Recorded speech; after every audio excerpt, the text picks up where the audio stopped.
Okay, today we're going to talk about a variation on a dumbbell row. I call it a single, double dumbbell row. I don't know if it has a real name, but that's what I call it because that's what it is. I like this variation because it creates a little bit of instability, but also you still get to pull a lot of weight. All right, so Megan's going to go into her shoulders, hips, quads, and core, creating tension throughout the body. Then she's going to hinge, pushing her hips back as far as they'll go. For this variation, she's going to start with the dumbbells retracted, so go ahead and pull them up. So we've got a nice squeeze in the spine here, nice neutral spine, head is in the right spot. Now she's going to lower the right one and pull it up, the left one, and both. Hence the single, double. Let's go one more time. She is lifting with her back muscles and not just her arms. And I can tell that because I see the activation in the scapula here.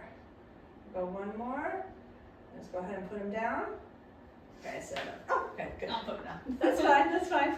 All right, now we're going to talk about things that can happen in this variation of a row or any variation of a row. Megan's going to pretend her fists are dumbbells. Okay, she's going to come into shoulders, hips, quads, core. Now she's going to extend her hips back. And she's going to pull the dumbbells back into that retracted position for our start in this particular one. Now, the body always likes to do the thing that's easiest. It is much easier to pull a row with your fist into your shoulder as opposed to your fist back. So show me one of, there you go. So essentially here, she's thinking she's rowing, but what she's really doing is curling, right? Can you show that again? Okay, versus pulling the dumbbell back to her hip and creating somewhat of a nice right angle with her arms. Basically, I like to say keep the dumbbells out of your armpits.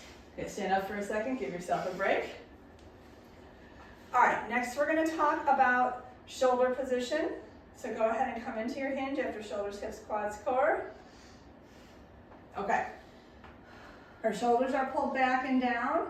If she had lost tension there, go ahead and round this upper part of your back. There we go. They'd be dumping forward. So we don't want dumping shoulders.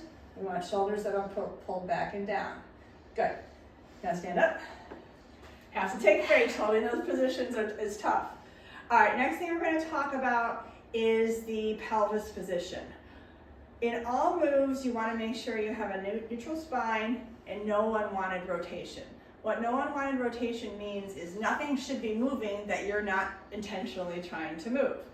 This is going to happen more in the single, double than with just a bilateral row because here we're creating an uneven circumstance. So go ahead and come into a hinge. All right, so let's pull the dumbbells back like you're getting started. Now show me a single, double with no rotation. Notice her gaze is straight down. Keep the neck aligned with the spine. All right, now show me what it looks like with some rotation. So the rotation can either come from the thoracic spine or it can come from the hips. I had to move her hips because she's got such good form, she doesn't know how to mess that one up. All right, stand back up. As she was also just showing you, we want to make sure that the dumbbells don't get too far away from the body either. I like to imagine my arms are these straps on one of those window cleaner things. What do you call those? Scaffolding? Scaffolding things? Sure. And the dumbbells are where the little imaginary people sit. Okay, so we want to keep them right next to the body. And then ideally, the knuckles are pointing down at the end range. If I was curling them or doing my row inappropriately, the fist would be coming up. All right, so other than unwanted rotation, two other things can happen to the pelvis. It can dump forward or it can arch back. So we're going to see examples of both. So go ahead, shoulders, hips, quads, core. All right, so she's in a nice, wonderful hinge. Go ahead and tuck your tailbone. Okay.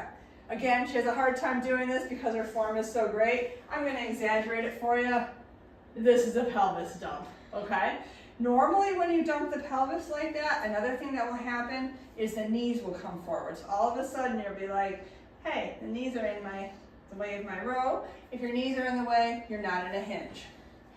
Okay, now we're going to ask her to arch her back. So now we've got what I call ski slow bass, where somebody, a little skier, would come up and whoo, come right out. That's not a great place for the spine either. We want it nice and neutral, so in a straight line here. Okay, come up. Thank you.